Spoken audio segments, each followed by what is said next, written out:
You know, the deadline is coming up on these border wall solutions. Homeland Security saying there are a number of prototypes being considered, including some that take a blend of virtual reality, if you will, others using solar, still others wind. A lot out there. To Fox News terrorism analyst Walid Phares on what type of prototypes catch his attention. You know, Walid, the whole idea is to prevent people who shouldn't be getting in here from getting in here, and particularly bad guys who shouldn't get anywhere near here. What would be the most effective way to do that? Well, first of all, the wall has two components, as we know, Neil. One is engineering, and there's a lot of things to be, addressed in this issue. But the most important and pressing one is a popular demand. That's why there is a project for a wall on the border, a popular demand to make sure that our borders are under control. So you don't have massive migration that would create within the national boundaries large pools of illegals or of demographies that the government doesn't know about that can be penetrated by either gangs or criminal networks and, of course, the terrorists. So building a wall by itself is not a counterterrorism measure. It's a much wider measure of national security, homeland security. Counterterrorism is only one component. What I always worry about, Walid, is it's one thing to have a wall, but you can tunnel underneath a lot of walls, and we've seen that again and again. So obviously there's got to be a mix of that, right? Or it goes down a certain level to avoid that sort of thing. But what do you do there? Yes, we've seen examples, by the way, of walls around the world, and we've seen examples of many tunnels under these walls. Right.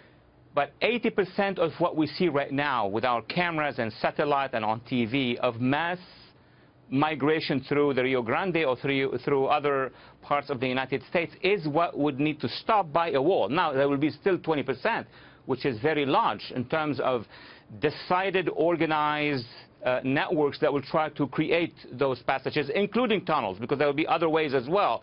So that would give DHS and other agencies an ability to focus on that specific one. Now, our law enforcement are focusing on everything. It's an open border. Besides, let me add one thing, Neil.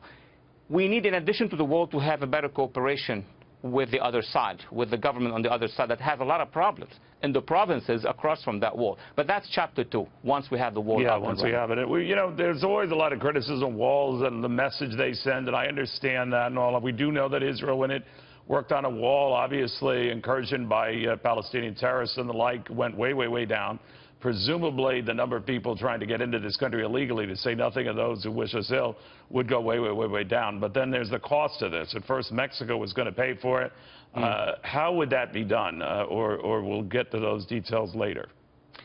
I think we'll get not just the details, but multiple better projects. I mean, the idea of the project during the campaign, let me say, is one thing. It's Mexico will pay for it in a way or another, but then there could be projects that the United States will engage actually with the Mexicans. Wow. But let me just say that the idea of a wall is not just unique to the American-Mexican borders. I mean, it is not just the Israeli wall with the rest. Quite a few countries, yeah. Oh, goodness, Spain, European Union has it in Morocco, and now Saudi Arabia will build a wall with Iraq. Turkey will build a wall with Iran and Iraq. So it's really about measures, because some of these demographic movements are not under control, and they need to have actually, perhaps in the future, some international law needs to lead with this, to deal with this. All right, Walid, very good catching up with you. Walid Phares, of course, we'll look at that wall, and you have him back when he can sort of grade it for us, and he's a pretty tough grade.